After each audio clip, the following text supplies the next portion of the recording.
ਅੱਜ ਕੱਤਕ ਦਾ ਮਹੀਨਾ ਆਰੰਭ ਹੋ ਰਿਹਾ ਹੈ। ਅੱਸੂ ਦਾ ਮਹੀਨਾ ਸਮਾਪਤ ਹੋਇਆ ਹੈ ਤੇ ਕੱਤਕ ਆਰੰਭ ਹੋ ਰਿਹਾ ਹੈ।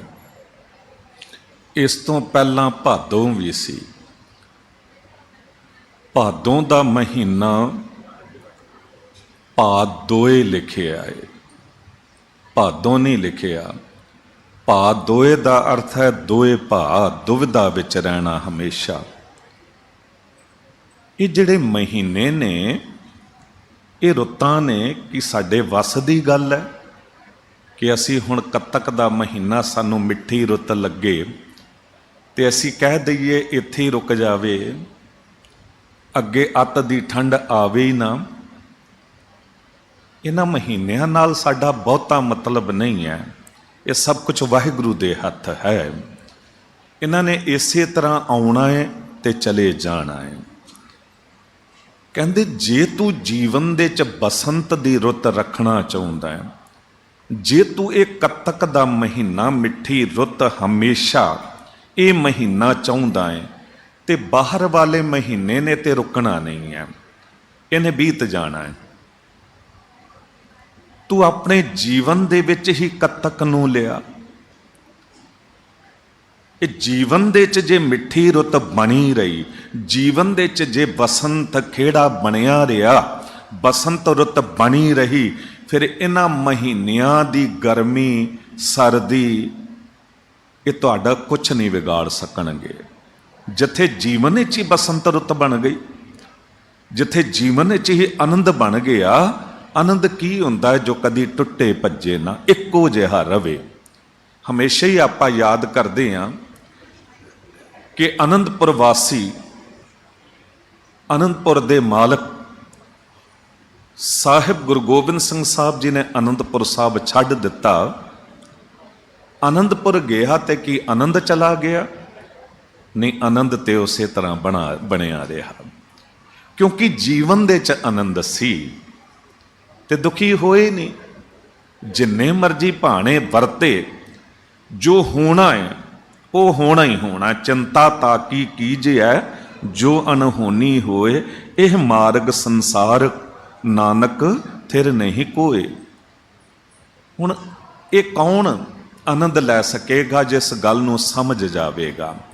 ਜੋ ਸਭ ਕੁਝ ਮਾਲਕ ਵਾਹਿਗੁਰੂ ਦੇ ਭਾਣੇ 'ਚ ਹੋ ਰਿਹਾ ਹੈ, ਤੇ ਭਾਣੇ ਤੋਂ ਹਟ ਕੇ ਜੋ ਗੱਲ ਨਾ ਕਰੇ ਤੇ ਰੱਬ ਨੂੰ ਦੋਸ਼ ਨਾ ਦੇਵੇ, ਉਹ ਹਮੇਸ਼ਾ ਆਨੰਦ 'ਚ ਰਹਿੰਦਾ ਹੈ। ਅੱਜ ਦਾ ਮਹੀਨਾ ਜੋ ਹੈ ਨਾ, ਕੱਤਕ ਕਰਮ ਕਮਾਵਣੇ, ਦੋਸ਼ ਨਾ ਕਾਹੂ ਜੋਗ।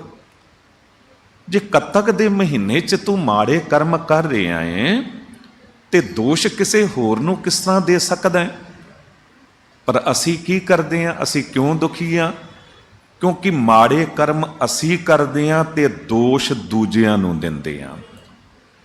ਤੇ ਦੂਜਿਆਂ ਨੂੰ ਹੀ ਨਹੀਂ, ਸਿੱਧਾ ਅਸੀਂ ਰੱਬ ਨੂੰ ਟਾਰਗੇਟ ਕਰਦੇ ਹਾਂ, ਵਾਹਿਗੁਰੂ ਨੂੰ। ਕਈ ਬੰਦੇ ਕਹਿੰਦੇ ਸੁਣੇ ਗਏ, ਪਤਾ ਨਹੀਂ ਮੈਂ ਕੀ ਰੱਬ ਦਾ ਵਿਗਾੜ ਦਿੱਤਾ ਜੋ ਰੱਬ ਮੇਰੇ ਨਾਲ ਇਉਂ ਕਰ ਰਿਹਾ ਹੈ। ਮੈਂ ਕੀ ਵਾਹਿਗੁਰੂ ਦਾ ਵਿਗਾੜਿਆ ਜੋ ਵਾਹਿਗੁਰੂ ਮੇਰੇ ਨਾਲ ਇਹ ਕਰ ਰਿਹਾ ਹੈ। ਵਾਹਿਗੁਰੂ ਕਿਸੇ ਦਾ ਕੁਝ ਨਹੀਂ ਵਿਗਾੜਦਾ। ਉਹਨੇ ਨਿਯਮ ਬਣਾਏ ਹੋਏ ਨੇ, ਜਿਸ ਤਰ੍ਹਾਂ ਸਰਕਾਰਾਂ ਨੇ ਨਿਯਮ ਬਣਾਏ ਹੁੰਦੇ ਨੇ। ਹੁਣ ਇੱਥੇ ਇੰਡੀਆ ਦੇ ਵਿੱਚ ਆਮ ਦੁਨੀਆ ਦੀ ਫਿਤਰਤ ਹੈ ਨਿਯਮ ਤੋੜਨੇ। ਰੈੱਡ ਲਾਈਟ ਹੈ, ਮਰਜ਼ੀ ਹੈ ਰੁਕਾਂ ਨਾ ਰੁਕਾਂ। ਗੁਰਦੁਆਰੇ ਵੀ ਆਉਣਾ, ਖਿਮਾ ਕਰ ਦੇਣਾ ਸੀਸਗੰਜ ਸਾਹਿਬ। ਮੈਨੂੰ ਕੀ ਮਤਲਬ ਹੈ ਕਿਸੇ ਦਾ ਰਾਹ ਰੁਕ ਰਿਹਾ ਕਿ ਨਹੀਂ ਰੁਕ ਰਿਹਾ? ਮੈਂ ਤੇ ਮੇਰੀ ਮਰਜ਼ੀ ਹੈ, ਗੱਡੀ ਮੈਂ ਇੱਥੇ ਹੀ ਲਾਵਾਂਗਾ।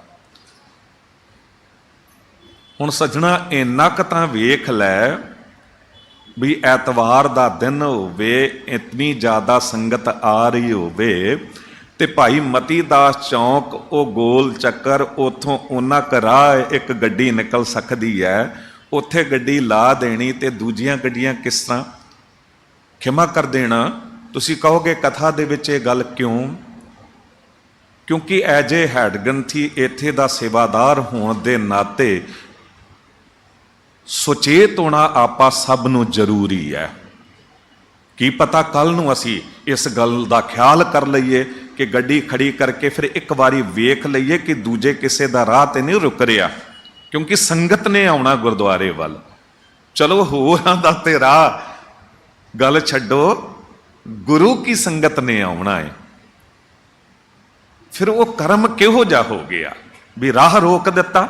ਬੇਨਤੀ ਜੋ ਕਰਦਾ ਹੁੰਦਾ ਕਿ ਰਾਹ ਰੋਕਣਾ ਸਭ ਤੋਂ ਵੱਡਾ ਪਾਪ ਹੈ ਤੇ ਰਾਹ ਦੇਣਾ ਸਭ ਤੋਂ ਵੱਡਾ ਪੁੰਨ ਹੈ। ਇਸ ਤੋਂ ਵੱਡਾ ਪੁੰਨ ਹੈ ਕਿ ਰਸਤੇ ਦੇ ਵਿੱਚ ਕੋਈ ਕੰਡਾ ਪਿਆ ਹੈ, ਕੋਈ ਰੋੜਾ ਪਿਆ ਜਿਹਦੇ ਨਾਲ ਠੋਕਰ ਲੱਗ ਸਕਦੀ ਹੈ, ਕੋਈ ਕਾਂਟਾ ਕੰਡਾ ਕਿਸੇ ਨੂੰ ਚੁੱਭ ਸਕਦਾ ਹੈ, ਕਿਸੇ ਨੇ ਕਾਂਟੇ ਕੰਡੇ ਸੁੱਟ ਦਿੱਤੇ ਨੇ। 1 ਮਿੰਟ ਲੱਗੇਗਾ ਤੂੰ ਚੁਣ ਹੀ ਦੇ, ਤੇ ਕਿੰਨਾ ਚੰਗਾ ਕਰਮ ਹੋ ਜਾਵੇਗਾ ਕਿ ਦੂਜਿਆਂ ਦੀ ਜ਼ਿੰਦਗੀ ਵਿੱਚੋਂ ਤੂੰ ਕਈ ਦੁੱਖ ਕੱਢ ਦਿੱਤੇ। ਮਾਲਕ ਵਾਹਿਗੁਰੂ ਨੇ ਵੇਖ ਲਿਆ ਤੇਰਾ ਇਹ ਚੰਗਾ ਕਰਮ, ਕੋਈ ਹੋਰ ਵੇਖੇ ਨਾ ਵੇਖੇ, ਪਰ ਜਿਹਨੇ ਕੰਡੇ ਫੈਲਾਏ ਸਨ ਉਹਦਾ ਕਰਮ ਆਪਣਾ ਹੈ। ਕਤਕ ਕਰਮ ਕਮਾਵਣੇ ਦੋਸ਼ ਨਾ ਕਾਹੂ ਜੋਗ, ਦੱਦਾ ਦੋਸ਼ ਨਾ ਦੇਉ ਕਿਸੈ, ਦੋਸ਼ ਕਰਮਾ ਆਪਣਿਆ, ਜੋ ਮੈਂ ਕੀਆ ਸੋ ਮੈਂ ਪਾਇਆ, ਦੋਸ਼ ਨਾ ਦੀਜੈ ਅਵਰ ਜਨਾ। ਕਹਿੰਦੇ ਇੱਕ ਰਿਸ਼ੀ ਸੀ, ਉਹਨੇ ਪਰਖ ਕਰਨੀ ਸੀ ਕਿ ਜੋ ਸਿੱਖਿਆ ਮੈਂ ਮੇਰੇ ਕੋਲ ਇਹ ਵਿਦਿਆਰਥੀ ਨੇ ਇਹਨਾਂ ਨੂੰ ਦੇ ਰਿਹਾ, ਇਹਨਾਂ ਨੇ ਗ੍ਰਹਿਣ ਵੀ ਕੀਤੀ ਹੈ ਕਿ ਨਹੀਂ, ਇਹਨਾਂ ਦੇ ਕਰਮਾਂ ਵਿੱਚ ਉਹ ਬਰਕਤ ਆ ਵੀ ਰਹੀ ਹੈ ਕਿ ਨਹੀਂ। ਤੇ ਉਹਨੇ ਬੱਚਿਆਂ ਨੂੰ ਇੱਕ ਰਾਹ ਤੇ ਭੇਜਿਆ, ਪਰ ਉਸ ਤੋਂ ਪਹਿਲਾਂ ਉੱਥੇ ਕੁਝ ਕੰਡੇ ਖਿਲਾਰ ਦਿੱਤੇ। ਹੁਣ ਬੱਚੇ ਤੇ 10-15 ਤੁਰੇ ਸਨ ਤੇ ਉਹ ਹਾਸਾ ਮਖੌਲ ਕਰਦੇ ਹੋਏ ਤੇ ਆਪਣਾ ਨਿਕਲ ਗਏ ਕੰਡੇ, ਕਿਸੇ ਨੂੰ ਇੱਕ ਨੂੰ ਚੁੱਭਿਆ ਤੇ ਦੂਜਿਆਂ ਨੇ ਵੇਖ ਲਿਆ, ਉਹ ਰਾਹ ਬਚਾ ਕੇ ਤੁਰ ਗਏ, ਪਰ ਕਿਸੇ ਨੇ ਕੰਡੇ ਚੁੱਕੇ ਨਹੀਂ।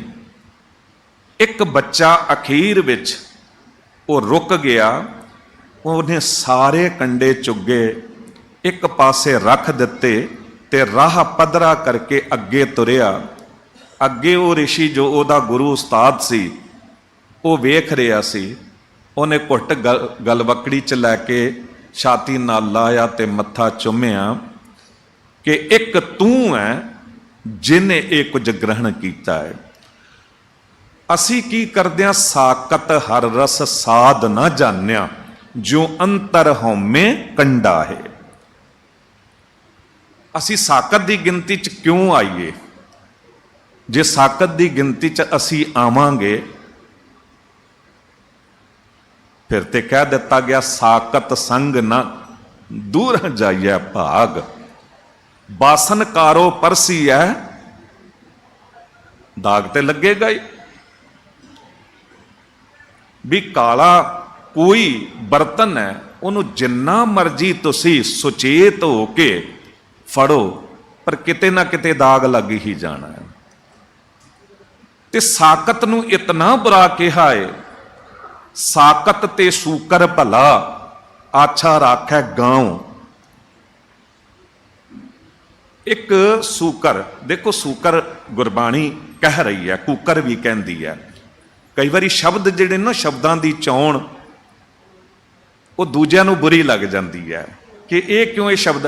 ਹੁਣ ਸੂਕਰ ਕਿਹਨੂੰ ਕਿਹਾ ਜਾਂਦਾ ਤੁਹਾਨੂੰ ਪਤਾ ਹੀ ਹੈ, ਸੂਰ ਨੂੰ। ਤੇ ਕੂਕਰ ਕਿਹਨੂੰ ਕਿਹਾ ਜਾਂਦਾ? ਕੁੱਤੇ ਨੂੰ।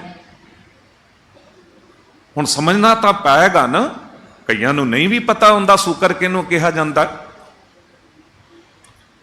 ਹੁਣ ਤੁਸੀਂ ਘਰੋਂ ਤੁਰੇ ਹੋ ਤੇ ਤੁਸੀਂ ਚਿੱਟਾ ਜੋੜਾ ਪਾਇਆ ਬਹੁਤ ਸੋਹਣਾ, ਤੇ ਰਾਹ ਵਿੱਚ ਤੁਰ ਰਹੇ ਹੋ। ਅੱਜ ਕੱਲ ਤਾਂ ਘੱਟ ਨਜ਼ਰ ਆਉਂਦੇ ਨੇ, ਪਹਿਲਾਂ ਸੂਕਰ ਬੜੇ ਨਜ਼ਰ ਆਉਂਦੇ ਸੀ ਤੇ ਚੱਕੜ 'ਚ ਉਹਨਾਂ ਦਾ ਖੇਡਣਾ ਉਹਨਾਂ ਦੀ ਆਦਤ ਹੈ। ਤੇ ਤੁਸੀਂ ਤੁਰੇ ਜਾ ਰਹੇ ਹੋ, ਅਚਾਨਕ ਉਹਨੇ ਪੂਛ ਮਾਰੀ, ਇੱਕ ਆਦੀ ਛਿੱਟ ਤੁਹਾਡੇ ਬਸਤਰਾਂ ਉੱਤੇ ਪੈ ਗਈ, ਤੇ ਬਸਤਰਾਂ ਉੱਤੇ ਪੈ ਗਈ, ਤੁਹਾਨੂੰ ਕ੍ਰੋਧ ਆਇਆ। ਹੁਣ ਦੋ ਰਸਤੇ ਨੇ ਤੁਹਾਡੇ ਕੋਲ, ਇੱਕ ਤੇ ਉਹਦੇ ਨਾਲ ਲੜਨ ਚਲੇ ਜਾਓ, ਸ਼ੂਕਰ ਨੂੰ ਮਾਰੋ ਜਾ ਕੇ, ਤੇ ਮਾਰਨ ਨਾਲ ਕੀ ਹੋਵੇਗਾ, ਤੁਸੀਂ ਹੋਰ ਚਿੱਕੜ ਆਲੂਦ ਹੋ ਜਾਓਗੇ, ਸਾਰੇ ਹੀ ਗੰਦੇ ਹੋ ਜਾਓਗੇ। ਤੇ ਦੂਜਾ ਰਾਹ ਕੀ ਹੈ ਕਿ ਉਸ ਵੱਲ ਜਾਓ ਹੀ ਨਾ। ਚਲੋ ਇੱਕ ਛਿੱਟ ਪਈ ਹੈ, ਬਾਕੀ ਤੇ ਜਾਮਾ ਬਚ ਜਾਵੇਗਾ ਨਾ। ਬਸ ਗੁਰਬਾਣੀ ਇਹ ਹੀ ਕਹਿੰਦੀ ਹੈ ਕਿ ਸਾਖਤ ਬੰਦੇ ਸ਼ੂਕਰ ਵਰਗੇ ਨੇ, ਤੁਲਨਾ ਕੀਤੀ ਹੈ। ਉਹਨਾਂ ਨੇ ਤੁਹਾਨੂੰ ਗੰਦਾ ਕਰਨਾ ਹੀ ਕਰਨਾ ਹੈ, ਉਹਨਾਂ ਨੇ ਗੰਦਾ ਬੋਲਣਾ ਵੀ ਹੈ, ਉਹਨਾਂ ਨੇ ਨਿੰਦਾ ਵੀ ਕਰਨੀ ਹੈ, ਉਹਨਾਂ ਨੇ ਤੁਹਾਨੂੰ ਬਿਲਕੁਲ ਆਪਣੇ ਵਰਗਾ ਕਰ ਲੈਣਾ ਹੈ। ਇਸੇ ਕਰਕੇ ਗੁਰਬਾਣੀ ਨਾ ਕਿਹਾ ਨਾ, ਮੂਰਖ ਹੈ ਨਾਲ ਨਾ ਲੁੱਝੀ ਹੈ, ਪੜ ਅੱਖਰ ਇਹੋ ਬੁੱਝੀ ਹੈ। ਮੂਰਖ ਬੰਦੇ ਕੀ ਕਰਦੇ ਨੇ, ਉਹ ਧਰਮ ਦੀ ਵੀ ਵਰਤੋਂ ਕਰਕੇ, ਜਿਨ੍ਹਾਂ ਨੂੰ ਸਮਝ ਨਹੀਂ ਨਾ, ਉਹੋ ਜਿਹੇ ਧਾਰਮਿਕ ਬੰਦੇ ਬੜੇ ਖਤਰਨਾਕ ਹੋ ਜਾਂਦੇ ਨੇ। ਉਹ ਆਪਣਾ ਵੀ ਸਭ ਕੁਝ ਵਿਗਾੜ ਲੈਂਦੇ ਨੇ, ਦੂਜੇ ਦਾ ਵੀ ਕੁਝ ਨਹੀਂ ਰਹਿਣ ਦਿੰਦੇ। ਖੈਰ ਆਪਾਂ ਵਿਚਾਰ ਕਰ ਰਹੇ ਹਾਂ, ਕਦ ਤੱਕ ਕਰਮ ਕਮਾਵਣੇ ਦੋਸ਼ ਨਾ ਕਾਹੂ ਜੋਗ। ਹੁਣ ਸਾਕਤ ਸ਼ਬਦ ਕਿਉਂ ਆਇਆ? ਇੱਕ ਤੇ ਕੰਡੇ ਹਟਾਉਣ ਵਾਲਾ ਹੈ, ਇੱਕ ਕੰਡੇ ਫੈਲਾਉਣ ਵਾਲਾ ਹੈ। ਮੰਨ ਲਓ ਆਪਾਂ ਨੇ ਗੱਡੀ ਗਲਤ ਤਰੀਕੇ ਨਾਲ ਕਿਤੇ ਲਾ ਦਿੱਤੀ, ਹੁਣ ਜਿੰਨੇ ਲੋਕ ਆਣਗੇ ਦੁਖੀ ਹੋਣਗੇ। ਜਦ ਦੁਖੀ ਹੋਣਗੇ ਤੇ ਕੁਝ ਨਾ ਕੁਝ ਬਦਦੁਆਵਾਂ ਦੇਣਗੇ ਅੰਦਰੋਂ, ਵੀ ਇਹ ਕਿਹੋ ਜਿਹਾ ਬੰਦਾ ਹੈ, ਇਸ ਤਰ੍ਹਾਂ ਗੱਡੀ ਖੜੀ ਕਰ ਗਿਆ, ਰਾਹ ਰੋਕ ਗਿਆ। ਹਰ ਬੰਦਾ ਦੁਖੀ ਹੋ ਕੇ ਨਿਕਲੇਗਾ ਨਾ। ਤੇ ਉਹ ਜੋ ਤੁਸੀਂ ਕੰਡੇ ਦੇ ਰੂਪ ਵਿੱਚ ਗੱਡੀ ਖਿਲਾਰ ਗਏ, ਰਾਹ ਰੋਕ ਗਏ, ਉਹ ਹੁਣ ਸਭ ਨੂੰ ਚੁੱਭ ਰਿਹਾ ਹੈ। ਚੁੱਭ ਰਿਹਾ ਹੈ ਤੇ ਤੁਹਾਨੂੰ ਵੀ ਚੁੱਭ ਰਿਹਾ ਉਹ, ਕਿਉਂਕਿ ਅੰਦਰ ਹਉਮੈ ਸੀ, ਮੈਨੂੰ ਕਿਸੇ ਦੀ ਕੀ ਪਰਵਾਹ, ਮੈਨੂੰ ਤੇ ਆਪਣੀ ਮਰਜ਼ੀ ਨਾਲ ਜਿੱਥੇ ਜੋ ਕਰਨਾ ਕਰਨਾ ਹੈ, ਭਾਵੇਂ ਗੁਰੂ ਦਰਬਾਰ ਹੀ ਕਿਉਂ ਨਾ ਹੋਵੇ। ਖਿਮਾ ਕਰ ਦੇਣਾ, ਐਸੇ ਲੋਕ ਮਿਲ ਜਾਂਦੇ ਨੇ ਜਿਨ੍ਹਾਂ ਨੂੰ ਕਿਸੇ ਨਾ ਕਿਸੇ ਅਹੁਦੇ ਦਾ ਮਾਣ ਹੁੰਦਾ, ਜਾਂ ਕਿਸੇ ਨਾ ਕਿਸੇ ਤੱਕ ਪਹੁੰਚ ਹੁੰਦੀ ਹੈ, ਕਿਸੇ ਮੈਂਬਰ ਤੱਕ ਪਹੁੰਚ ਹੁੰਦੀ ਹੈ। ਉਹ ਸੇਵਾਦਾਰਾਂ ਨੂੰ ਵੀ ਡਰਾ ਦੇਗਾ, ਤੁਹਾਨੂੰ ਨਹੀਂ ਪਤਾ, ਮੈਨੂੰ ਉਹ ਜਾਣਦਾ, ਸਸਪੈਂਡ ਕਰਾ ਦਾਂਗਾ। ਨਹੀਂ ਭਲਿਆ, ਉਹ ਆਪਣੀ ਡਿਊਟੀ ਕਰਦੇ ਆ। ਤੇ ਜੇ ਡਿਊਟੀ ਪ੍ਰਤੀ ਸੇਵਾਦਾਰ ਇਮਾਨਦਾਰ ਨਹੀਂ ਹੈ ਤੇ ਦੋਸ਼ੀ ਉਹ ਵੀ ਹੈ। ਸਾਨੂੰ ਸਾਰਿਆਂ ਨੂੰ, ਤੁਸੀਂ ਬਿਜ਼ਨਸ ਚਲਾਉਂਦੇ ਹੋ, ਆਪਣਾ ਦੁਕਾਨ ਚਲਾਉਂਦੇ ਹੋ, ਕੋਈ ਨਿਯਮ ਬਣਾਉਣੇ ਪੈਂਦੇ ਨੇ, ਤੇ ਨਿਯਮ ਤੋਂ ਬਿਨਾਂ ਤੇ ਕੁਝ ਨਹੀਂ ਚੱਲ ਸਕਦਾ। ਜੋ ਆਪਾਂ ਨੇ ਗੱਲ ਸ਼ੁਰੂ ਕੀਤੀ ਸੀ, ਇਸ ਦੇਸ਼ ਵਿੱਚ ਜਾਂ ਕੁਝ ਦੇਸ਼ਾਂ ਵਿੱਚ ਲੋਕਾਂ ਨੂੰ ਕਾਨੂੰਨ ਤੋੜਨ ਦੀ ਆਦਤ ਹੈ। ਪਰ ਉਹੀ ਬੰਦੇ ਜੇ ਅਮਰੀਕਾ ਚਲੇ ਜਾਣ, ਗੁਰਮੁਖ ਸੱਜਣ ਬੈਠੇ ਨੇ, ਇੰਗਲੈਂਡ ਹੋ ਕੇ ਆਏ ਨੇ ਹੁਣੇ, ਤੇ ਤੁਸੀਂ ਉਹਨਾਂ ਦੇਸ਼ਾਂ 'ਚ ਚਲੇ ਜਾਓ, ਤੁਸੀਂ ਇੱਥੇ ਕਾਨੂੰਨ ਤੋੜਨ ਵਾਲੇ ਉੱਥੇ ਜਾ ਕੇ ਬਿਲਕੁਲ ਸਿੱਧੇ ਹੋ ਜਾਂਦੇ ਹੋ, ਕਿਉਂਕਿ ਪਤਾ ਹੈ ਕਿ ਉੱਥੇ ਕਿਸੇ ਨੇ ਬਖਸ਼ਣਾ ਨਹੀਂ ਹੈ, ਉੱਥੇ ਕਿਸੇ ਨੇ ਰਿਸ਼ਵਤ ਨਹੀਂ ਲੈਣੀ ਹੈ, ਉਹਨਾਂ ਨੇ ਤੁਹਾਨੂੰ ਟਿਕਟ ਦੇ ਹੀ ਦੇਣੀ ਹੈ, ਤੇ ਤੁਹਾਡੇ ਲਾਇਸੈਂਸ ਉੱਤੇ ਦਾਗ ਲੱਗ ਹੀ ਜਾਣਾ ਹੈ। ਤੇ ਜੇ ਦੂਜੀ ਵਾਰੀ ਗਲਤੀ ਕੀਤੀ ਤੇ ਹੋ ਸਕਦਾ ਲਾਇਸੈਂਸ ਵੀ ਚਲਾ ਜਾਵੇ। ਬੰਦਾ ਆਪੇ ਉੱਥੇ ਸੁਚੇਤ ਹੋ ਜਾਂਦਾ ਹੈ। ਤੇ ਜੇ ਕਿਤੇ ਕਰਮ ਗਲਤ ਹੋ ਗਿਆ ਤੇ ਫਿਰ ਸਜ਼ਾ ਮਿਲਣੀ ਹੈ। ਉੱਥੇ ਕਿਉਂਕਿ ਸੁਚੇਤ ਹੋ ਗਿਆ। ਤੇ ਸਾਹਿਬ ਕੀ ਕਹਿ ਰਹੇ ਨੇ, ਜੀਵਨ ਦੇ ਰਾਹ ਵਿੱਚ ਵੀ ਸਾਨੂੰ ਸੁਚੇਤ ਕਰਨਾ ਚਾਹੁੰਦੇ ਨੇ ਕਿ ਸੱਜਣਾ ਇੱਕ ਗੱਲ ਚੇਤੇ ਰੱਖੀ, ਇਹ ਕਰਮ ਧਰਤੀ ਹੈ। ਸਾਹਮਣੇ ਵਿਦਵਾਨ ਪੁਰਖ ਬੈਠੇ ਨੇ, ਇਹ ਕਰਮ ਧਰਤੀ ਹੈ। ਖੇਤ ਸ਼ਰੀਰ ਜੋ ਬੀਜਿਆ ਸੋ ਅੰਤ ਖਲੋਆ ਆਏ। ਗੱਲ ਰਿਪੀਟ ਉਤਨੀ ਪਕੜੇ ਚ ਆ ਜਾਂਦੀ, ਜੋ ਜਿਹਾ ਸਬਜੈਕਟ ਹੈ ਬੋਲਣਾ ਪੈਂਦਾ ਹੈ। ਵਿਦਵਾਨ ਪੁਰਖ ਕਹਿੰਦੇ ਨੇ ਕਿ ਨੀਅਤ ਜ਼ਮੀਨ ਹੈ ਤੇ ਕਰਮ ਬੀਜ ਹੈ। ਕਦ ਤੱਕ ਕਰਮ ਕਮਾਉਣੇ, ਕਰਮ ਬੀਜ ਹੈ। ਤੇ ਜੇ ਕਿਤੇ ਨੀਅਤ ਤੁਹਾਡੀ ਚੰਗੀ ਹੈ, ਕਰਮ ਥੋੜਾ ਹੌਲਾ ਵੀ ਹੋ ਜਾਵੇ ਤਾਂ ਵੀ ਉਹ ਫਲ ਦੇ ਦਿੰਦਾ ਹੈ। ਬਿਲਕੁਲ ਇਉਂ ਕਿਸਾਨਾਂ ਨੂੰ ਪਤਾ ਹੈ ਕਿ ਜੇ ਧਰਤੀ ਬੰਜਰ ਹੈ ਤੇ ਬੀਜ ਜਿੰਨਾ ਮਰਜੀ ਤੁਸੀਂ ਮਹਿੰਗਾ ਤੇ ਸਾਫ਼ ਸੁਥਰਾ ਖਰੀਦ ਕੇ ਲਿਆਓ, ਬੰਜਰ ਜ਼ਮੀਨ ਵਿੱਚ ਪਾਓਗੇ ਉਹਨੇ ਵਿਅਰਥ ਚਲੇ ਜਾਣਾ ਹੈ। ਪਰ ਬੀਜ ਥੋੜਾ ਸਸਤਾ ਵੀ ਹੋਵੇ, ਹੌਲਾ ਵੀ ਹੋਵੇ, ਪਰ ਜ਼ਮੀਨ ਬਹੁਤ ਚੰਗੀ ਹੈ ਤੇ ਬੀਜ ਪਾਓਗੇ, ਉੱਥੇ ਕੁਝ ਨਾ ਕੁਝ ਫਸਲ ਮਿਲ ਹੀ ਜਾਣੀ ਹੈ, ਕਿਉਂਕਿ ਜ਼ਮੀਨ ਚੰਗੀ ਸੀ। ਬਿਲਕੁਲ ਇਉਂ ਸਾਹਿਬ ਕਹਿੰਦੇ, ਘਰ ਹੀ ਬੈਠਿਆਂ ਸ਼ਾਹ ਮਿਲੇ ਜੇ ਨੀਅਤ ਰਾਸ ਕਰੇ।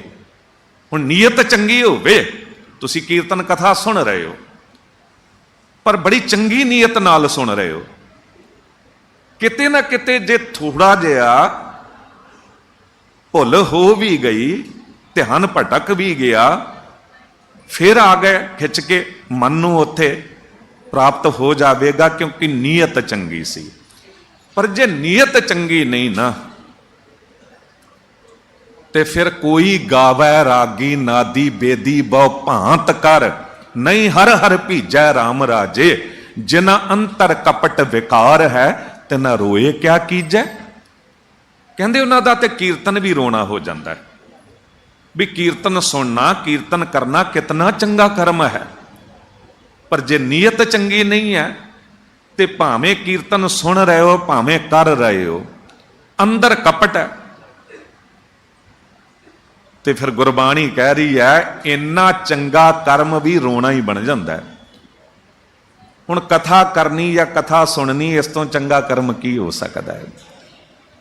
ਪਰ ਜੇ ਨੀਅਤ ਮਾੜੀ ਹੈ, ਅਵਰੇ ਕੋ ਉਪਦੇਸ਼ ਤੇ ਮੁਖ ਮੈਂ ਪਰ ਹੈ ਰੇਤ, ਰਾਸ ਬਰਾਨੀ ਰਾਖਤੇ ਖਾਇਆ ਘਰ ਕਾ ਖੇਤ। ਉਹ ਕਹਿੰਦੇ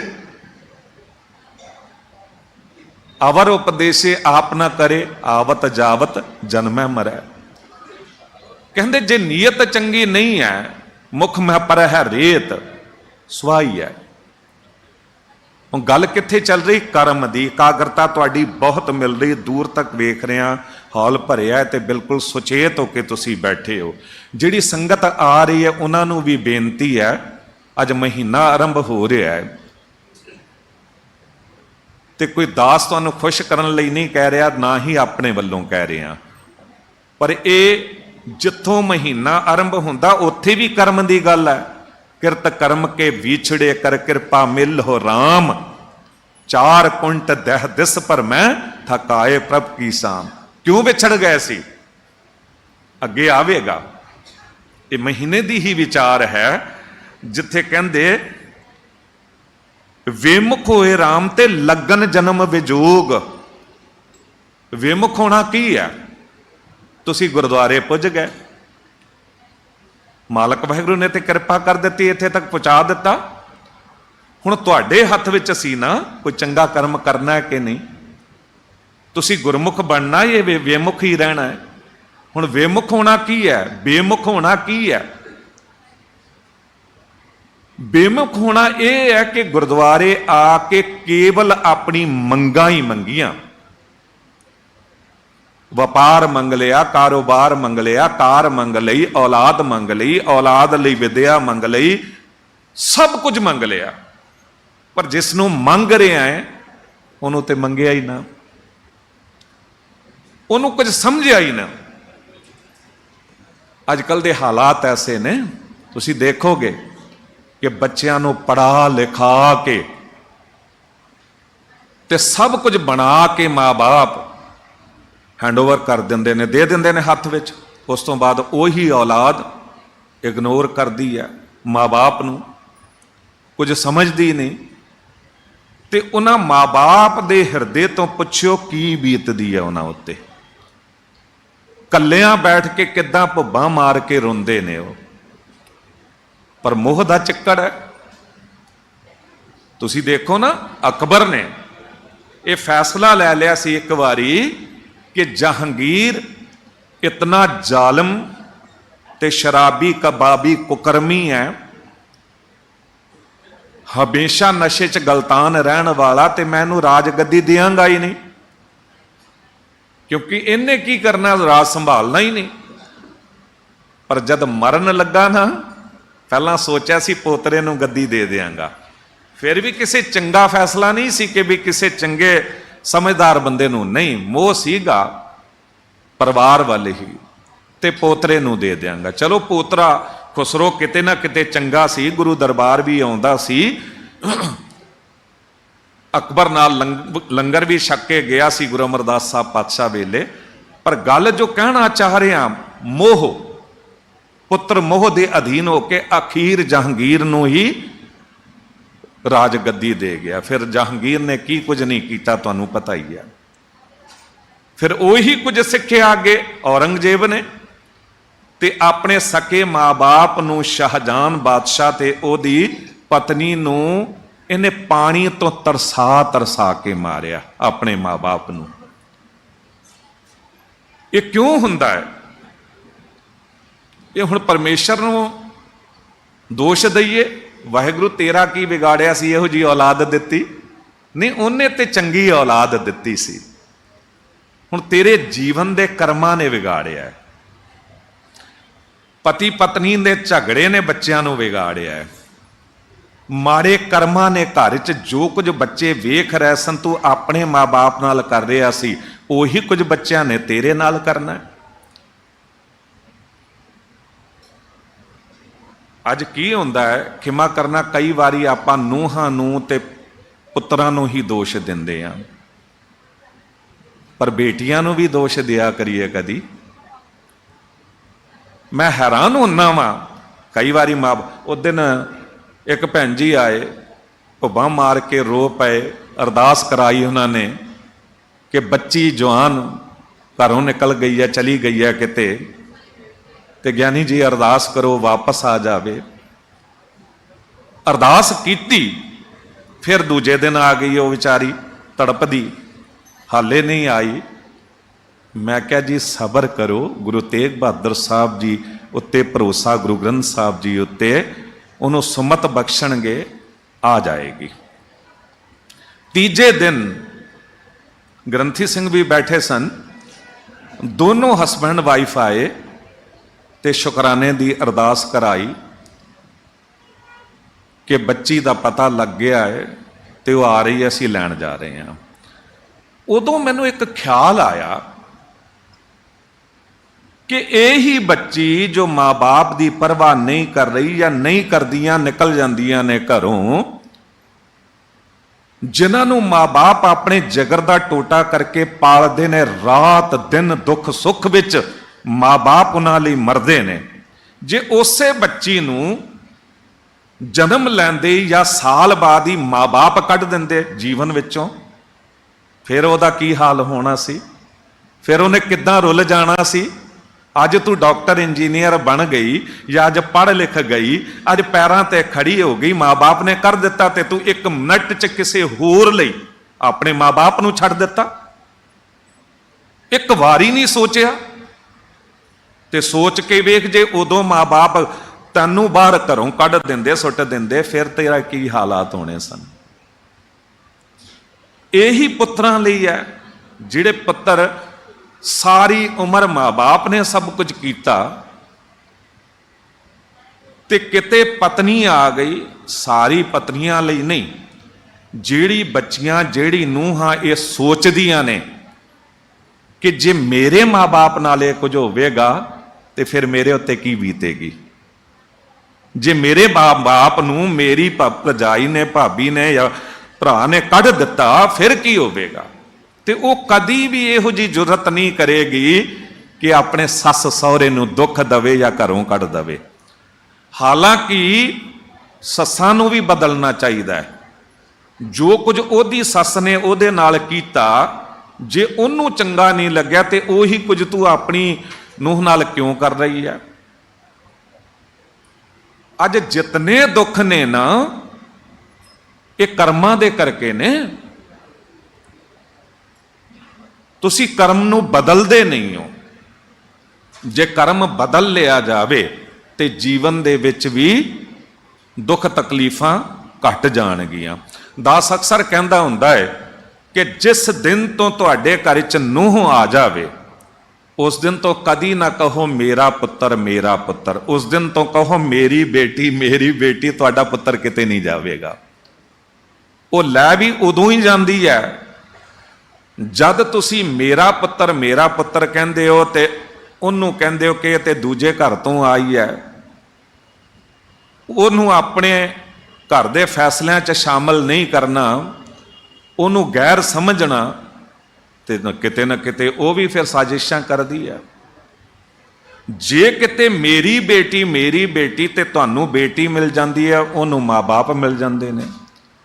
हुण बेनती करदा हुंदा कई वारी कि जब तक लावां ना आ जाण ना, तद तक कोई भी पत्नी ये नहीं कह सकती कि पति का घर मेरा, बैंक बैलेंस मेरा, फैक्ट्री मेरी, या जो कुछ भी थोड़ा या ज़्यादा कह नहीं सकती मेरा।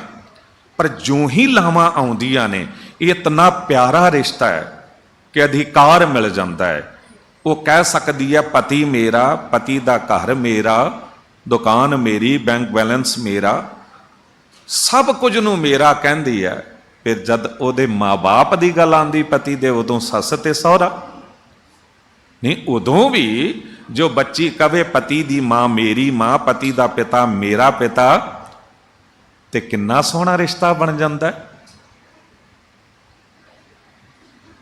कतक कर्म कमावने दोष न काहू जोग, परमेश्वर ते भुलिया व्यापन सभे रोग।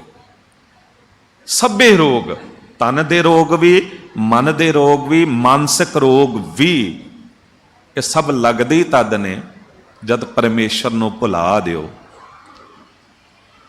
दुख तदे जा विसर जावै, भूख व्यापै बहु बिदतावै। दुख ते लगदी तद ने जदों विसर जांदा है। भुलिया की है, परमेश्वर ते भुलिया, भुला देना। एक बारी एक नुकता शायद तुहाडे नाल साझा कीता सी, भुल तो वड्डी कोई दूरी नहीं, याद तो वड्डी कोई नज़दीकी नहीं। फिर समझ लेना, भुल तो वड्डी कोई दूरी नहीं, याद तो वड्डी कोई नज़दीकी नहीं। तुसी स्कूटर कार की चाबी चुकदे हो ते जेब विच पा ले, एक चिन्ह बाद भुल गए ते रौला पा दिता चाबी कित्थे, चाबी मैनूं छेती जाना, सारे लभण लग गए। एक दो ते गुस्सा भी कर दिता, बोल कबोल भी बोल दिते, जिहो जी आदत हुंदी है। सारे हैरान परेशान। किसी ने कहा भी अपनी जेब विच तां वेखो, कहंदा मेरी जेब विच कित्थे, जद हथ मारिया ते उत्थे चाबी सी। शर्मिंदा होया। हुण जेब तो बंदे दी दूरी किन्नी क है, हथ तो भी नेड़े है, पर भुल वड्डी दूरी। इस तो होर नेड़े दी गल करो भी चश्मा ऐनक पा के बंदा पढ़ रहा है, अचानक ही उपर मत्थे उत्ते कर लई, भुल गया। थोड़ी देर बाद रौला पाया मेरी ऐनक कित्थे, चश्मा कित्थे, किसी ने कहा मत्थे उत्ते ही तां है। अख तो मस्तक की दूरी किन्नी क है, पर भुल वड्डी दूरी, याद बहुत नज़दीकी है। एक गुरुद्वारे बैठिया बैठिया तुसी गुरु ग्रंथ साहब जी नूं भुल जांदे हो। तदी ते मन विकारां च वो दुश्मन नूं याद कर रहा हुंदा है, किसी नूं गालां कढ रहा हुंदा, किसी दा बुरा सोच रहा हुंदा है। जे पता होवे गुरु ग्रंथ साहब जी दी गोद च बैठा ते की सोच सकांगे। नहीं भुला दिता।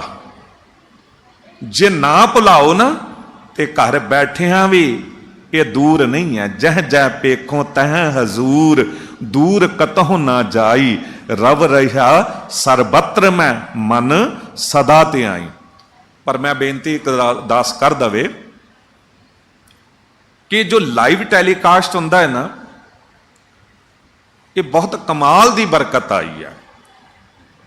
घर बैठे ही कई घरां दे च सारा सारा दिन पीटीसी सिमरन ते कीर्तन चलता रहिंदा, कथा चलती रहिंदी है। घर दे च एक सुकून बनिया रहिंदा, सुखमनी साहब दा पाठ चलता रहिंदा। किन्नी वड्डी गल हो गई। घर दे च गुरबाणी चल रही है, जिहड़ी चंगी मावां ने, चंगी सुआणियां ने, वो कीर्तन ला के रखदियां ने। पर जिन्हों भुलिया होया वाहिगुरू, उन्होंने सारा सारा दिन उही न्यूज़ सुनी जानी, उही रौला सुनी जाना। चलो एक बारी सुननी जरूरी है, पता लग जाए तुहानूं दुनिया च की हो रहा है। पर हर वेले ही वो या फिर गंदे गाने, कर्म ते है ना, ये कर्म धरती है। हुण गल नूं समझ लेना, साडा हर एक अंग कोई कर्म करन लई मिलिया सानूं। ਅੱਖਾਂ ਦਾ ਕਰਮ ਹੈ ਵੇਖਣਾ, ਉਹਨਾਂ ਨੇ ਵੇਖਣਾ ਹੀ ਵੇਖਣਾ ਹੈ। ਕੰਨਾਂ ਦਾ ਕੰਮ ਹੈ ਸੁਣਨਾ, ਉਹਨਾਂ ਨੇ ਸੁਣਨਾ ਹੀ ਸੁਣਨਾ ਹੈ। ਜ਼ੁਬਾਨ ਦਾ ਕੰਮ ਹੈ ਬੋਲਣਾ, ਉਹਨਾਂ ਨੇ ਬੋਲਣਾ ਹੀ ਬੋਲਣਾ ਹੈ। ਪੈਰਾਂ ਦਾ ਕੰਮ ਹੈ ਤੁਰਨਾ, ਇਹਨਾਂ ਨੇ ਤੁਰਨਾ ਹੀ ਤੁਰਨਾ ਹੈ। ਹੱਥਾਂ ਦਾ ਕੰਮ ਹੈ ਕਰਨਾ, ਕਰਮ ਕਰਨਾ ਇਹਨੇ, ਹੱਥਾਂ ਦਾ ਕਰਮ ਹੈ ਕਰਨਾ, ਕਰਨਾ ਹੀ ਕਰਨਾ ਹੈ। ਹੁਣ ਲੋੜ ਕੀ ਹੈ ਜੋ ਸਾਹਿਬ ਸੁਚੇਤ ਕਰ ਰਹੇ ਨੇ, ਕਰਮ ਕਰਨ ਲੱਗਿਆ ਸੁਚੇਤ ਹੋ ਜਾਣਾ। ਮੋਹਨ ਸਰਵਣੀ ਇਹ ਨਾ ਸੁਣਾਏ, ਇਹ ਮੇਰੇ ਕੰਨਾਂ ਨੂੰ ਨਾ ਇਹ ਗੰਦੇ ਗਾਣੇ ਨਾ ਸੁਣਾ, ਮੈਂ ਨਾ ਸੁਣਾ, ਮੈਂ ਗੁਰਬਾਣੀ ਸੁਣਾ। ਕੀ ਕਰਮ ਨੇ? ਅੰਤਰ ਗੁਰ ਆਰਾਧਨਾ, ਜਿਹਵਾ ਜਪ ਗੁਰ ਨਾਉ, ਜਿਹਵਾ ਦੇ ਨਾਲ ਜਪਣਾ ਮਾਲਕ ਵਾਹਿਗੁਰੂ। ਨੇਤਰੀ ਸਤਿਗੁਰ ਪੇਖਣਾ, ਸਰਵਣੀ ਸੁਣਨਾ। ਅੱਖਾਂ ਨਾਲ ਵੇਖਣਾ ਹੈ ਗੁਰੂ ਵਾਹਿਗੁਰੂ ਨੂੰ। ਕਈ ਵਾਰੀ ਬੰਦਾ ਨਹੀਂ ਕਹਿ ਦਿੰਦਾ ਕਿ ਇੰਨਾ ਕੁ ਪਿਆਰ ਹੈ ਨਾ ਮੇਰਾ ਮੇਰੇ ਬੱਚੇ ਨਾਲ, ਮੇਰੀ ਅੱਖਾਂ 'ਚ ਵਸਿਆ ਹੋਇਆ, ਮੇਰੇ ਅੱਖਾਂ ਦਾ ਤਾਰਾ ਹੈ, ਹਰ ਵੇਲੇ ਉਹਦੀ ਤਸਵੀਰ ਮੇਰੇ ਅੱਖਾਂ 'ਚ ਰਹਿੰਦੀ ਹੈ। ਕਈ ਪਤਨੀਆਂ ਕਹਿੰਦੀਆਂ ਨੇ ਪਤੀ ਮੈਨੂੰ ਇੰਨਾ ਪਿਆਰਾ ਹੈ, ਸਾਰਾ ਦਿਨ ਉਹਦੀ ਹੀ ਤਸਵੀਰ ਅੱਖਾਂ ਦੇ ਸਾਹਮਣੇ ਚੱਲਦੀ ਹੈ। ਕਈ ਲੋਕ ਕੰਮ ਤੇ ਚਲੇ ਜਾਂਦੇ ਨੇ, ਪਤਨੀ ਇਤਨੀ ਪਿਆਰੀ ਲੱਗਦੀ ਹੈ ਕਿ ਵਿਸਰਦੀ ਨਹੀਂ, ਤੇ ਫਿਰ ਵਾਹਿਗੁਰੂ ਕਿਉਂ ਵਿਸਰਦਾ ਹੈ, ਗੁਰੂ ਕਿਉਂ ਵਿਸਰਦਾ ਹੈ? ਕਿਉਂਕਿ ਉਧਰ ਵੇਖਣ ਦੀ ਤਾਂਘ ਉਹ ਕੁਝ ਹੈ, ਗੁਰੂ ਵਾਹਿਗੁਰੂ ਨੂੰ ਵੇਖਣ ਦੀ ਤਾਂਘ ਹੀ ਨਹੀਂ। ਹੁਣ ਇੱਥੇ ਵੀ ਕਰਮਾਂ ਦੀ ਗੱਲ ਹੈ, ਕਰਮੀ ਆਪੋ ਆਪਣੀ ਕੇ ਨੇੜੇ ਕੇ ਦੂਰ। ਕਰਮ ਕਰਕੇ ਅਸੀਂ ਨੇੜੇ ਵੀ ਹੋ ਜਾਂਦੇ ਆ, ਕਰਮ ਕਰਕੇ ਦੂਰ ਵੀ ਹੋ ਜਾਂਦੇ ਆ। ਹੁਣ ਸਮਝ ਲੈਣਾ ਕਰਮ ਧਰਤੀ, ਕਿਉਂਕਿ ਕਤਕ ਕਰਮ ਕਮਾਵਣੇ ਦੋਸ਼ ਨਾ ਕਾਹੂ ਜੋਗ। ਕੰਨਾਂ ਦਾ ਕੰਮ ਹੈ ਸੁਣਨਾ ਹੀ ਸੁਣਨਾ। ਹੁਣ ਭਾਵੇਂ ਕੀਰਤਨ ਕਥਾ ਸੁਣਾ ਲਓ, ਭਾਵੇਂ ਨਿੰਦਾ ਚੁਗਲੀ ਸੁਣਾ ਲਓ, ਇਹਨਾਂ ਨੇ ਸੁਣਨਾ ਹੀ ਸੁਣਨਾ ਹੈ। ਭਾਵੇਂ ਗੰਦੇ ਗਾਣੇ ਸੁਣਾ ਲਓ, ਅੱਖਾਂ ਨੇ ਵੇਖਣਾ ਹੀ ਵੇਖਣਾ ਹੈ। ਗੁਰਬਾਣੀ ਕਹਿ ਰਹੀ ਹੈ ਪਰ ਧਨ ਪਰ ਦਾਰਾ ਪਰ ਹਰੀ, ਤਾਂ ਕੈ ਨਿਕਟ ਬਸੈ ਨਰ ਹਰੀ। ਕੇਵਲ ਦੋ ਗੱਲਾਂ ਕਮਾਲ ਹੈ, ਪਰਾਏ ਤਨ ਉੱਤੇ ਮਾੜੀ ਨਿਗਾਹ ਨਹੀਂ ਪਾਉਣੀ, ਪਰਾਏ ਧਨ ਉੱਤੇ ਮਾੜੀ ਨਿਗਾਹ ਨਹੀਂ ਪਾਉਣੀ। ਬਸ ਦੋ ਕਰਮ ਕਮਾਲ ਹੈ, ਪਰਮਾਤਮਾ ਵਾਹਿਗੁਰੂ ਤੇਰੇ ਅੰਦਰੋਂ ਹੀ ਪ੍ਰਗਟ ਹੋ ਜਾਵੇਗਾ। ਪਰ ਅੱਜ ਦੇ ਟਾਈਮ ਵਿੱਚ ਇਹ ਦੋ ਗੱਲਾਂ ਕਮਾਉਣੀਆਂ ਹੀ ਬਹੁਤ ਔਖੀਆਂ ਨੇ, ਕਿਉਂਕਿ ਦ੍ਰਿਸ਼ਟੀ ਨੂੰ ਕੌਣ ਫੜੇ? ਕੋਈ ਹੱਥ ਪਾ ਰਿਹਾ ਤਨ ਉੱਤੇ, ਧਨ ਉੱਤੇ, ਉਹਨੂੰ ਫੜਿਆ ਜਾ ਸਕਦਾ, ਸੋਟਾ ਡੰਡਾ ਮਾਰਿਆ ਜਾ ਸਕਦਾ। ਅੱਖ ਨੂੰ ਕੌਣ ਫੜੇ? ਅੱਖ ਤੇ ਦ੍ਰਿਸ਼ਟੀ ਤੇ ਬਹੁਤ ਮੈਲੀ ਹੈ। ਅੱਖੀ ਵੇਖਣਾ ਰਜੀਆਂ ਬਹੁ ਰੰਗ ਤਮਾਸ਼ੇ, ਨਾਨੋ ਨੀਂਦ ਪਰ ਦ੍ਰਿਸ਼ਟ ਵਿਕਾਰ। ਹੁਣ ਕਰਨਾ ਤੇ ਇਹਨਾਂ ਨੇ ਚੰਗੇ ਕੰਮ ਸੀ, ਅੰਤਰ ਗੁਰ ਆਰਾਧਨਾ ਵਾਲੀ ਗੱਲ, ਪਰ ਕਰ ਕੀ ਰਹੇ ਨੇ? ਨੈਨੋ ਨੀਂਦ ਪਰ ਦ੍ਰਿਸ਼ਟ ਵਿਕਾਰ। ਇੱਕ ਤੇ ਨਿੰਦਰ ਦਾ ਰੋਗ ਲੱਗਾ, ਦੂਜਾ ਪਰਾਏ ਤਨ ਉੱਤੇ ਪਰਾਏ ਧਨ ਉੱਤੇ ਮਾੜੀ ਨਿਗਾਹ ਪਾਈ ਜਾਣੀ। ਨੈਨੋ ਨੀਂਦ ਪਰ ਦ੍ਰਿਸ਼ਟ ਵਿਕਾਰ, ਸਰਵਣ ਸੋਏ ਸੁਣ ਨਿੰਦ ਵਿਚਾਰ। ਜਿੱਦਾਂ ਸੌਂ ਗਏ ਨੇ, ਚੰਗਾ ਕੰਮ ਕਰਨਾ ਹੀ ਨਹੀਂ ਚਾਹੁੰਦੇ, ਕੇਵਲ ਨਿੰਦਾ ਹੀ ਸੁਣਨਾ ਚਾਹੁੰਦੇ ਨੇ। ਮਨ ਸੋਇਆ ਮਾਇਆ ਬਿਸਮਾਦ, ਇਸ ਗ੍ਰਹਿ ਮੈਂ ਕੋਈ ਜਾਗਤ ਰਹਿ, ਸਾਬਤ ਵਸਤੂ ਆਪਣੀ ਲਹਿ। ਕੋਈ ਜਾਗਦਾ ਹੋਵੇ ਤਾਂ ਸੰਭਾਲੇ ਨਾ ਆਪਣੇ ਕਰਮਾਂ ਨੂੰ ਜਾਂ ਜੀਵਨ ਦੀ ਰਾਸ ਪੂੰਜੀ ਨੂੰ। ਇੱਕ ਵਾਰੀ ਦਾਸ ਨੇ ਉਦਾਹਰਣ ਦਿੱਤਾ ਸੀ ਕਿ 96 ਵਿੱਚ ਉਦੋਂ ਜਦ ਪਹਿਲੀ ਵਾਰੀ ਇੰਗਲੈਂਡ ਗਏ ਤੇ ਉੱਥੇ ਵੇਖ ਕੇ ਹੈਰਾਨ ਹੋਏ ਕਿ ਅਲਾਰਮ ਸਿਸਟਮ ਹੈ ਜੀ। ਘਰ ਦੇ ਵਿੱਚ ਕੋਈ ਵੀ ਚੋਰ ਆਵੇ ਜਾਂ ਬਾਹਰ ਦਾ ਬੰਦਾ ਆਵੇ, ਅਲਾਰਮ ਵੱਜ ਪਏਗਾ। ਹੁਣ ਤਾਂ ਇੰਡੀਆ ਵਿੱਚ ਵੀ ਸਭ ਕੁਝ ਆ ਗਿਆ, ਹੁਣ ਘਰ ਦੇ ਚ ਅਲਾਰਮ ਸਿਸਟਮ ਵੀ ਲਾਇਆ ਹੋਇਆ ਹੈ। ਹੁਣ ਬਾਹਰੋਂ ਕੋਈ ਆਵੇ ਤਾਂ ਤੇ ਅਲਾਰਮ ਵੱਜ ਪਵੇ ਨਾ। ਹੁਣ ਚੋਰ ਹੋਵੇ ਅੰਦਰ ਹੀ ਬੈਠਾ, 5-7 ਜੀ ਨੇ, ਉਹਨਾਂ ਵਿੱਚੋਂ ਹੀ ਕੋਈ ਚੋਰ ਹੈ, ਉਹਨੂੰ ਤੇ ਅਲਾਰਮ ਦਾ ਵੀ ਭੇਤ ਹੈ, ਉਹਨੂੰ ਕੋਡ ਵੀ ਪਤਾ ਜਾਂ ਉਹਨੂੰ ਸਾਰੀ ਗੱਲਾਂ ਦਾ ਭੇਤ ਹੈ। ਹੁਣ ਉਹ ਚੋਰੀ ਕਰ ਰਿਹਾ ਹੈ। तो फिर किस तरह फड़िया जाए? फिर घर के मालक नूं, मुखी नूं सुचेत होना पएगा ना, तां ही फड़िया जाएगा। ये चोर बाहरों नहीं आउंदे, इस दे ही अंदर पंच चोर वसैदे ही, इसे घर विच, शरीर घर विच। काम क्रोध लोभ मोह अहंकारा, अमृत लूट है मनमुख नहीं बूझा, कोई ना सुना पुकारा। रोज लुट रहे ने सानू अमृत वर्गे जीवन नू, माड़े कर्म करा रहे ने साडे तो। हुण एक नुकता तुहाडे नाल साझा करा, पहला भी कीता होना, पर जे असी ध्यान नाल पकड़ीए ना ते रह जांदा है। बंदा कहेगा भाई साहब कर्म ते चंगा करना चाहुंदा हां या चाहुंदी हां, पर किस तरह करा,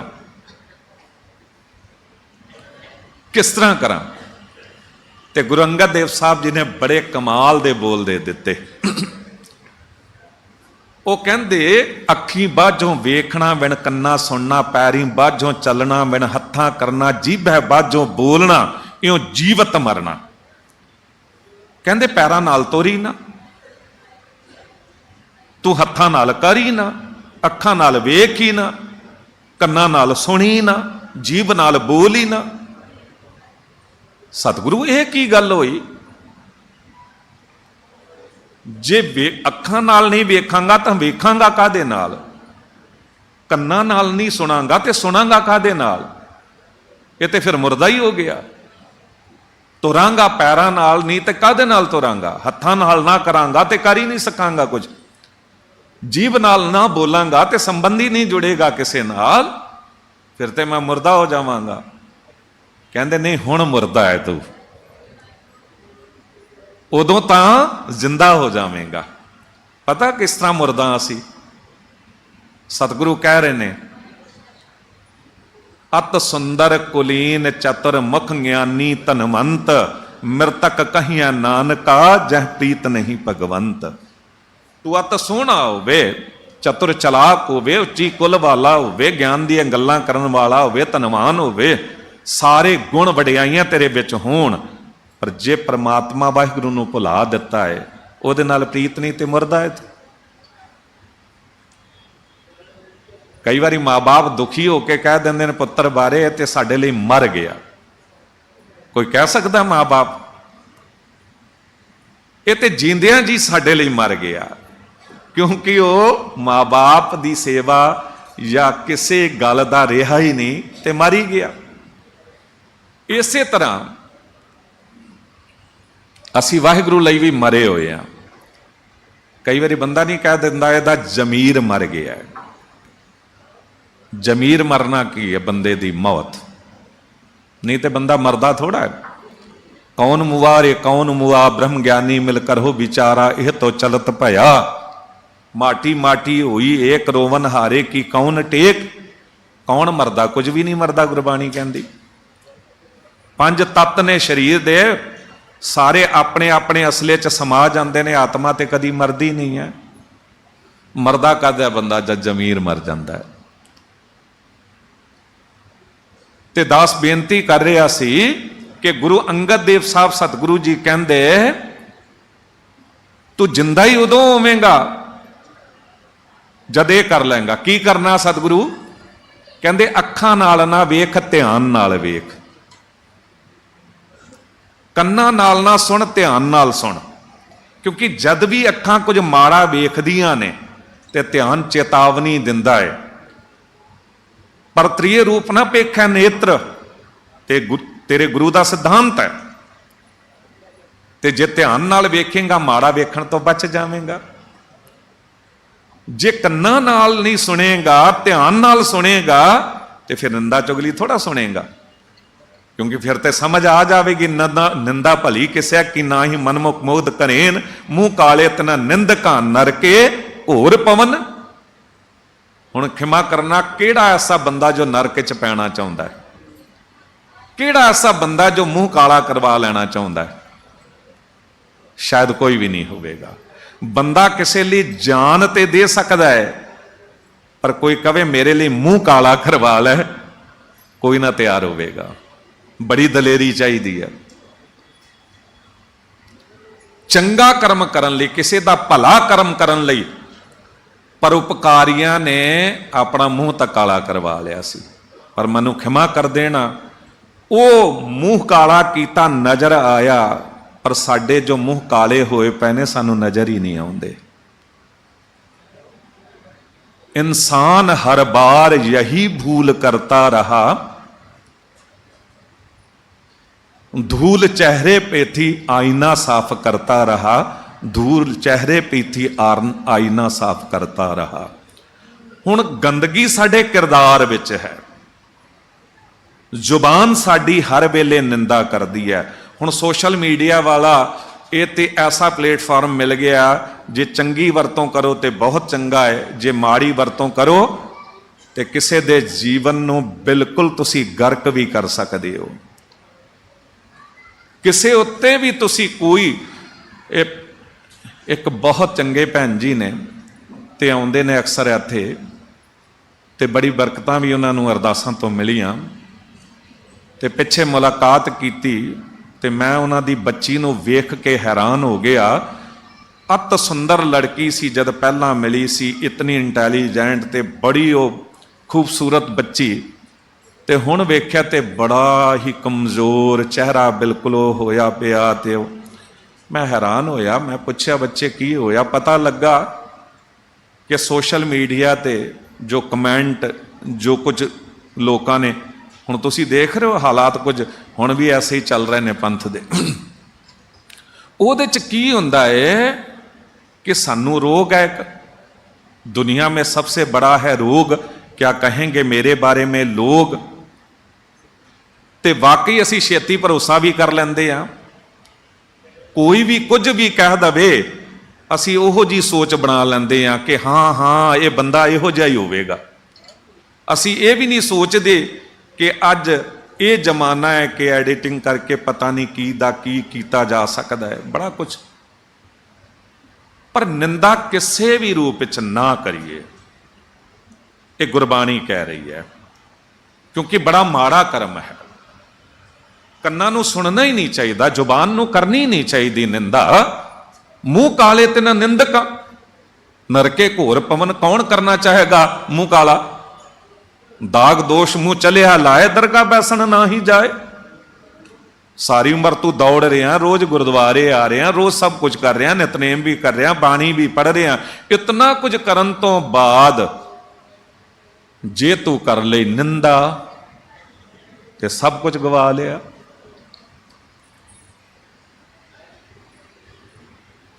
चंगा सी ना वो लद्दा परोपकारी। असी रोज दूजियां उत्ते चिक्कड़ सुट्टण च लगे रहंदे आ, दूजियां दा मूँह काला करना चाहुंदे आ, अपने मूँह नूं असी वेखदे नहीं। आपने गरीवान मैं सिर नीवा कर वेख। पर किन्ना परोपकारी, क्यों परोपकारी कहा लद्दा जी नूं? जद ना सत्ता जी बलवंड जी ने गुरु अर्जन देव साहब जी जिथों वो पलदे सी, जिथों खांदे सी, उन्हां नाल ही बगावत कर लई। छोटी जी गल उत्ते कि बच्ची दा विआह होना है, ते जी अज दिन दा जिद्दां संगरांद है, आम साडे वर्गिआं नूं भी लगदा भी अज भेटा बड़ी आउणी है, ते कह दिता जी इस दिन दी सारी गोलक सानूं दे दित्ती जावे। सतगुरु ने कहा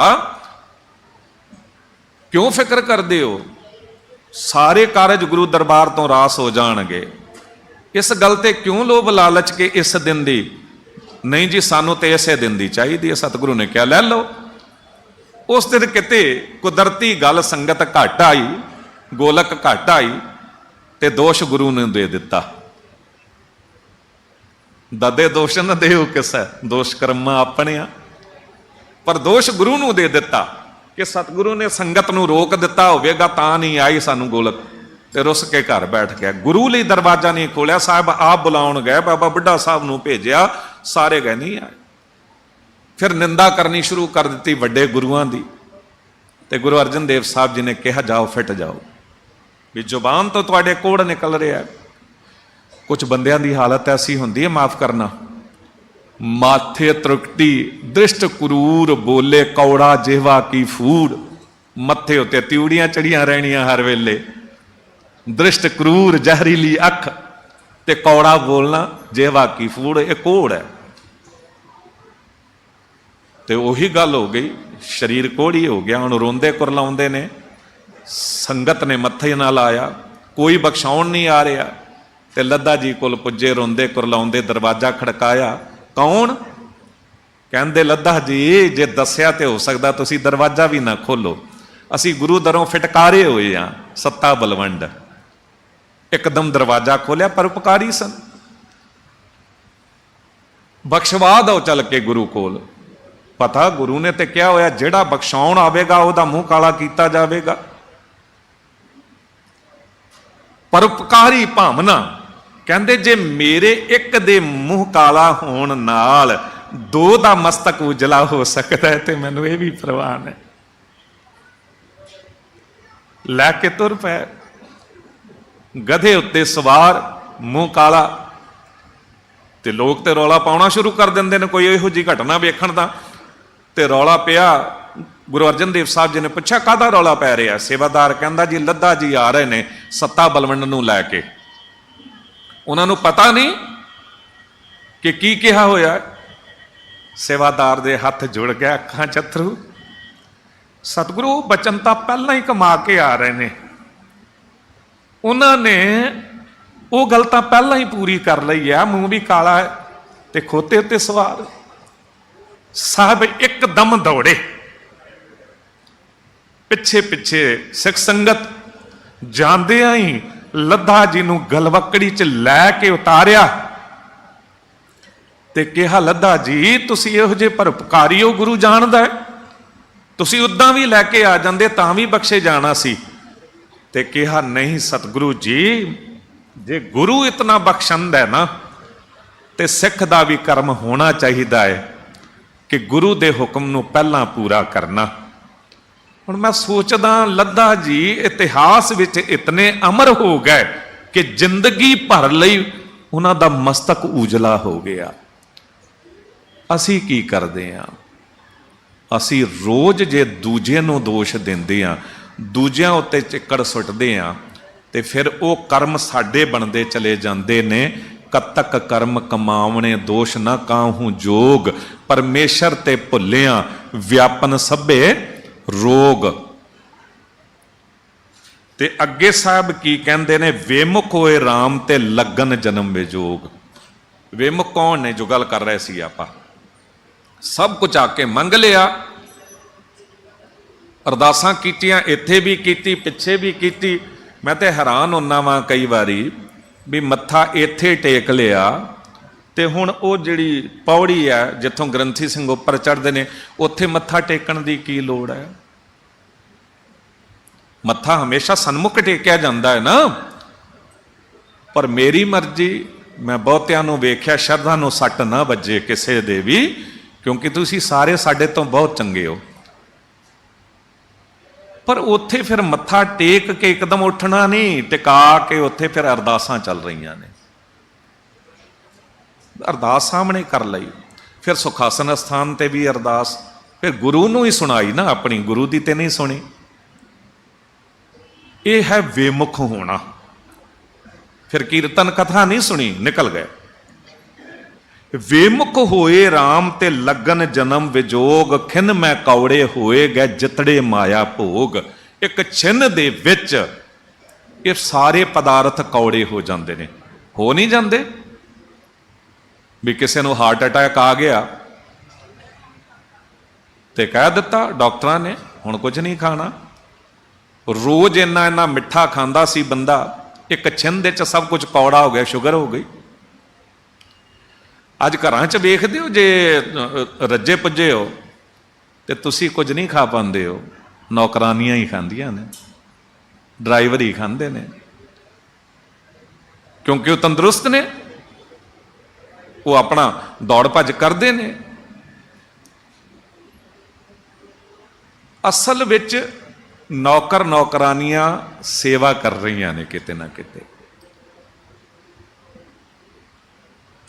कूड़ा चक्कण आउंदा ना घर, असीं उहनूं कूड़े वाला कहंदे आ, पर असल विच कूड़े वाले असी हाँ, क्यों साडे घर का कूड़ा करकट है ना, बिल्कुल इउं ही साडे हिरदे का भी कूड़ा करकट, उन्होंने भी कढ़न वाले बनी है। वो कढ़ते ने खिमा करना कीर्तन कथा करने वाले, वो किरपा करदा गुरु अंदर नूं धोण दा काम करदा है। गुर दरियाओ सदा जल निर्मल मिलिया, दुरमत मैल हरे, सतगुर पाइया पूरा नामन, पशु परे तो देव करे। ते साहब कहंदे ने ये जितने भी भोग ने कौड़े हो जाणगे, विच ना कोई कर सकै किस थां रोवै रोज, फिर कोई कुछ नहीं कर सकेगा। फिर तू रोंदा फिरे जगह जगह, असी रोंदे फिरीए, फिर कोई की कर लेगा। उस जिंदगी दे जो कुछ कर रहे सां, खेत शरीर जो बीजिया संत खलोया है वही तो होया। रोज दूजियां दी इज्जत लाउंदा सी, अज तेरी भी इज्जत किसी ने ला दिती। जे इज्जत दिंदा रहिंदा ते हो सकदा इज्जत ना भी जांदी। साहब कहंदे ने वड भागी मेरा प्रभु मिलै तां उतरह सब वियोग, वड्डे भागां नाल गुरु मिलदा है ते गुरु राही फिर परमात्मा वाहिगुरु मिलदा है। वड भागी हर संगत पावै, भागहीन परम चोटां खावै। हुण तुसीं जिन्नी संगत दास वेख रहा है, लगभग 1 घंटे तो एक भी कोई तुहाडे विचों उठिया नहीं है, पर तुसीं भी वेखदे रहे हो, 1 घंटे दास भी वेख रहा है, किन्नी लाइन लगी रही है कि तुसीं सोचदे हो सारे बैठे ने इत्थे, सारे वडभागी बन गए? नहीं, अभागे चले गए, कई बेमुखी चले गए, केवल मंगा मंगियां, फिर 5 मिनट भी बैठ के कथा नहीं सुनी, ना कीर्तन सुनिया, संगत कीती नहीं, वडभागी किदां बनोगे? वडभागी हर संगत पावै, भागहीन परम चोटां खावै, बिन भागां सतसंग ना लभे। दास बेनती करे वो वडभागी ने जो लाइव टैलीकास्ट राही घर बैठे भी कथा सुन रहे ने। एक गल बड़े प्यार नाल मैं तुहानूं सत्कार नाल कहा, गुरु तेग बहादुर साहब जी दे दर दी बरकत, सामने मेरे कई वीर बैठे ने।